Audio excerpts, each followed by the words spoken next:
और इस वक्त की अहम खबर आपको जम्मू से दे दें। जम्मू के लोअर रूपनगर इलाके में आग की खबर है। एक डेड स्टोरेज वेयरहाउस में ये आग लगी है। आपको बताएं कि पटाखा गिरने से ये आग लगी। फायर ब्रिगेड ने आग पर काबू पा लिया है और आग से कोई जनहानि नहीं हुई है। पुलिस ने मामला दर्ज करके जांच शुरू कर दी है। तो जम्मू के लोअर रूपनगर इलाके में आग की ये खबर है। एक डेड स्टोरेज वेयरहाउस में ये आग लगी।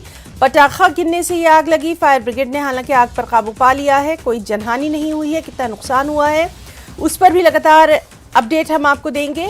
पुलिस ने मामला दर्ज कर लिया है। जांच जो है वो की जा रही है। जम्मू के लोअर रूपनगर इलाके में पटाखा गिरने से ये एक वेयरहाउस में आग लगी, जो कि डेड स्टोरेज वेयरहाउस था। तस्वीरों में आप देख सकते हैं कि आग पर काबू पाने की पूरी कड़ी मशक्कत की गई। इसका प्रेशर इतना होता है कि जनाब कंट्रोल करना बहुत मुश्किल होता है, लेकिन जो है जानीपुर की फायर ब्रिगेड सतर्क थी। और वहीं एक और अहम खबर शिवनगर उधमपुर से आपको दे दे, जहां आग लगी।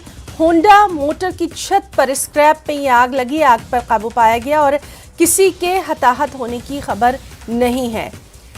तो एक और आग की खबर, जिस तरह से कल हमने देखा कि शिवनगर उधमपुर इलाके में भी ये आग लगी है। होंडा मोटर की छत पर स्क्रैप में ये आग लगी। इस पर काबू पाया गया। किसी के हताहत होने की खबर नहीं है।